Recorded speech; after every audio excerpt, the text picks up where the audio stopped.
C'est la nuit que Dieu lui-même a qualifiée de meilleure que 1000 mois, soit l'équivalent de plus de 83 années de vie humaine concentrées en une seule nuit bénie. Mais ce que beaucoup ne réalisent pas pleinement, ce n'est pas seulement sa bénédiction visible. C'est ce qui se déroule réellement pendant ces heures, non pas seulement ici-bas, mais dans les cieux, dans ces dimensions que nos yeux ne voient pas et que notre esprit peine à imaginer. Cette nuit n'est pas une simple nuit enveloppée de spiritualité. C'est une nuit où l'univers entier, de ses couches les plus basses aux plus élevées, entre dans un mouvement d'une ampleur cosmique unique.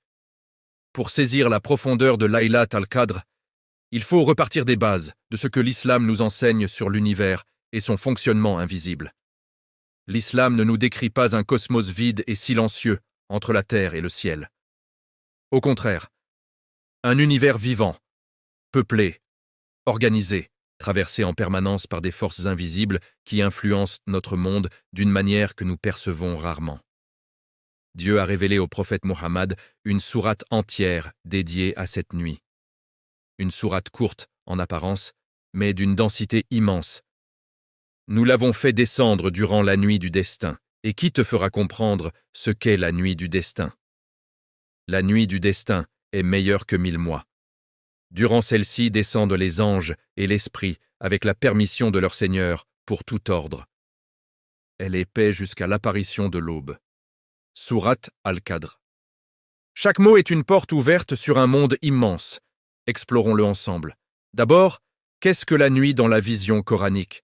La nuit n'est pas seulement l'absence de soleil. Dans l'islam, elle porte une signification cosmique profonde.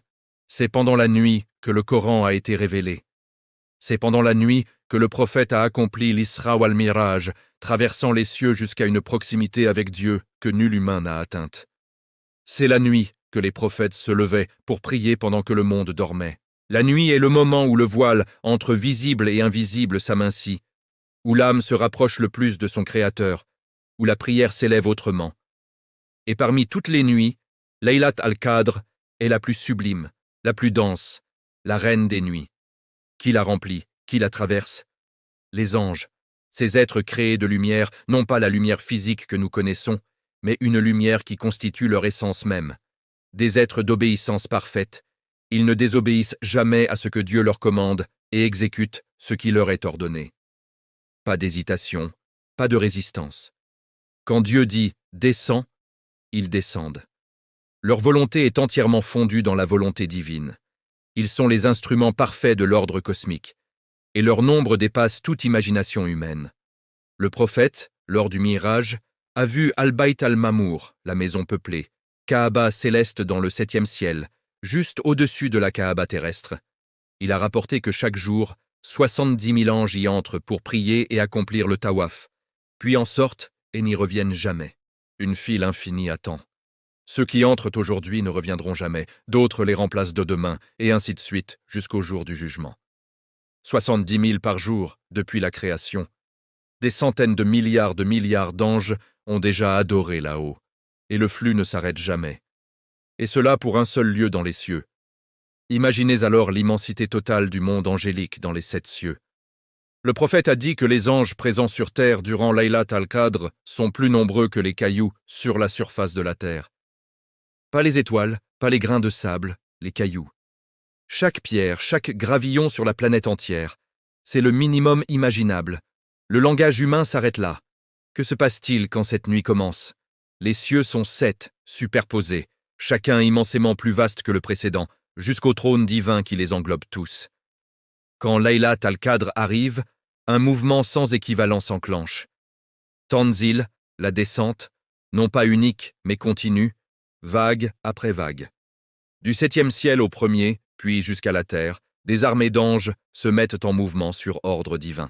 Derrière chaque vague, une autre et encore une autre. Un flot ininterrompu d'êtres de lumière convergeant vers notre monde fragile que Dieu aime tant. Ils descendent par permission de leur Seigneur pour tout ordre. Pas de leur propre initiative, mais sur convocation divine. Chaque ange sait précisément où aller, quoi porter, quoi accomplir. Une organisation parfaite, orchestrée par celui qui connaît chaque feuille qui tombe et chaque pensée dans les cœurs. Pourquoi descendent-ils? Quelle est leur mission? C'est la nuit des décrets, al-Qadr, mesures, valeurs, destinées. Dieu dit, en cette nuit est décidé tout ordre sage. Et il fait descendre l'ordre du ciel à la terre. Les savants expliquent que c'est cette nuit que Dieu remet aux anges les décrets annuels pour toute la création. Subsistance de chacun, durée de vie, épreuve, ouverture, naissance, décès, événements des nations. Tout, dans ses grandes lignes comme dans ses détails, est confié aux anges pour l'année à venir. Ils ne descendent pas les mains vides, ils portent le poids de l'avenir de l'humanité. Mais il y a plus personnel encore. La supplication peut influencer ces décrets. Le prophète a dit « Rien ne change le destin, sauf la dua, supplication. » Et Laylat al-Qadr est la nuit où la dua est la plus puissante. Pendant que les anges descendent et que les décrets sont distribués, le ciel est ouvert comme jamais. Si ce rappel te touche, aide-nous à le faire parvenir à plus de cœurs. Like, abonne-toi, active la cloche et partage la vidéo avec un frère, sœur ou un proche. Merci, continuons ensemble. Toi, être humain imparfait, tu peux te lever, te prosterner, parler à ton Seigneur, lui confier tes peines, tes espoirs, tes regrets. Et il écoute. Ta prière de cette nuit peut littéralement modifier ce qui était prévu. Sur terre, que font-ils? Ils se répandent partout, rues, maisons, mosquées. Ils cherchent les lieux où Dieu est invoqué, où le dhikr résonne. Quand ils trouvent un rassemblement de rappel, ils s'appellent, s'entourent des adorateurs, les enveloppent de leurs ailes jusqu'aux cieux. Ils s'assoient avec ceux qui prient, disent « Amin » à leurs invocations, témoignent de leurs actes et les élèvent vers Dieu. Si tu pries cette nuit, tu n'es pas seul. Des êtres de lumière innombrables t'entourent. Écoute, accompagne, porte ta supplication avec un soin infini. C'est pourquoi certains ressentent, durant ces nuits du Ramadan, une paix inexplicable, une légèreté, un sentiment d'être vu et entendu. Ce n'est pas de l'imagination, c'est réel. Dieu décrit cette atmosphère. Elle est paix, salam, jusqu'à l'aube. Un salam complet, harmonie totale, bien-être profond de l'âme, du corps et de l'esprit, diffusé par les anges dans l'air même.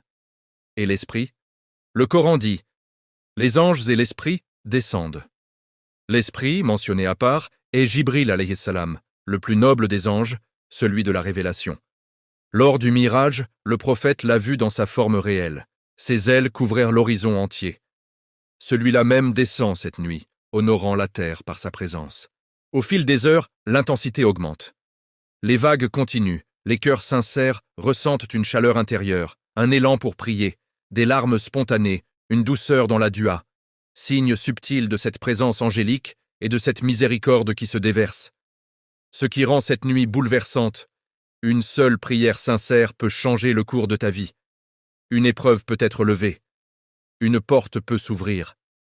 Tes péchés passés peuvent être effacés. Le prophète a promis « Celui qui se lève durant Laylat al-Qadr avec foi et en espérant la récompense, ses péchés antérieurs lui seront pardonnés. » Une nuit pour remettre le compteur à zéro. Puis l'aube arrive. Les anges remontent, emportant les prières, les larmes, les prosternations sincères comme des offrandes précieuses vers le trône. Le ciel se referme. La terre redevient normale. Mais quelque chose a changé, invisible et réel. Le prophète a indiqué un signe concret. Le matin qui suit, Laylat al-Qadr, le soleil se lève clair, sans rayons forts, comme un disque paisible et serein. Enfin, le message le plus important. Cette nuit n'est pas réservée aux saints ou aux savants. Elle est pour tous ceux qui se lèvent, le pécheur qui se repent, celui qui revient après des années d'éloignement, la mère épuisée, le jeune qui essaie maladroitement de prier. Dieu ne regarde pas ton passé cette nuit-là, il regarde ton cœur, ta sincérité, tes larmes, même les premières depuis longtemps. Il est Al-Karim, le généreux, Al-Ghafour, le grand pardonneur, Ar-Rahman, le très miséricordieux. Laylat al-Qadr arrive chaque année. Les anges se préparent. Les décrets sont sur le point d'être scellés. La seule question qui compte, que feras-tu de ces heures qui peuvent tout changer? Ne la laisse pas passer sans te tenir devant ton Seigneur de tout ton être. Une seule prière sincère, une larme dans le noir, une prosternation du cœur, peut être la raison pour laquelle Dieu réécris ton destin pour toujours.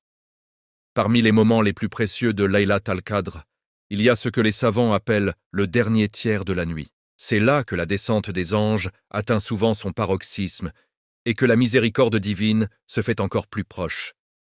Le prophète nous a enseigné que notre Seigneur descend chaque nuit, d'une descente qui sied à sa majesté, vers le ciel le plus bas, et il dit « Qui m'invoque pour que je lui réponde? Qui me demande pour que je lui donne? Qui me demande pardon pour que je lui pardonne ?» Cette proximité spéciale se multiplie exponentiellement durant Laylat al-Qadr. Et si tu te lèves dans ces dernières heures avant l'aube, même épuisé, même avec un cœur lourd, sache que tu frappes à une porte qui est grande ouverte comme jamais. Laylat al-Qadr n'est pas seulement la nuit des décrets annuels, c'est aussi la nuit où le Coran a commencé à descendre du ciel le plus élevé vers le ciel le plus bas, avant d'être révélé progressivement aux prophètes sur plus de 23 ans. Chaque verset que tu récites cette nuit porte donc une saveur particulière. Il revient vers la terre qu'il a vu naître. Lorsque tu lis le Coran durant Laylat al-Qadr, tu participes à un cycle divin qui relie le trône à ton cœur. Les anges qui descendent écoutent ces paroles sacrées sortir de ta bouche, et ils les élèvent avec une vénération que nous ne pouvons mesurer. Réciter le Coran cette nuit, c'est comme accueillir à nouveau la lumière qui a illuminé le monde il y a 14 siècles. Beaucoup de croyants vivent une forme d'angoisse douce durant les 10 dernières nuits. Et si cette nuit était Laylat al-Qadr et que je l'avais manqué? Cette crainte est en réalité une bénédiction, car elle te pousse à ne négliger aucune nuit. Le prophète nous a encouragés à chercher Laylat al-Qadr dans les nuits impaires des 10 derniers jours, mais il n'a jamais dit qu'elle était impossible les nuits paires. Cette incertitude est une miséricorde. Elle nous oblige à multiplier les efforts tout au long des 10 nuits, augmentant ainsi nos chances de la vivre pleinement. Ne te décourage pas si tu as raté une nuit. Dieu multiplie les récompenses pour celui qui persévère, et il aime celui qui revient vers lui encore et encore. Imagine que tu portes depuis des années des dettes invisibles, des paroles blessantes, jamais réparées, des négligences envers tes parents, des moments d'orgueil, des manquements répétés. Laylat al-Qadr est une des rares occasions où Dieu permet que ces dettes soient effacées d'un coup, sans que tu aies à les rembourser une à une. Le prophète a dit que celui qui se lève cette nuit avec foi et en espérant la récompense voit tous ses péchés antérieurs pardonnés, comme s'il venait de naître. C'est une nuit de reset spirituel total. Profites-en pour demander pardon non seulement pour toi, mais aussi pour tes parents, tes enfants, tes frères et sœurs en islam. Tes invocations peuvent devenir un bouclier pour ceux que tu aimes. Quand l'aube arrive et que Laylat al-Qadr se termine, le spectacle céleste se referme, mais son effet ne s'arrête pas là. Les décrets sont scellés, les prières sont montées, et une partie de cette paix, salam, reste collée à l'âme de celui qui s'est levé sincèrement. Le vrai défi commence alors. Comment transformer cette nuit exceptionnelle en un élan pour les 355 jours suivants? Le prophète nous a montré l'exemple. Après les nuits de Qiyam, il restait dans la douceur, la générosité et la vigilance.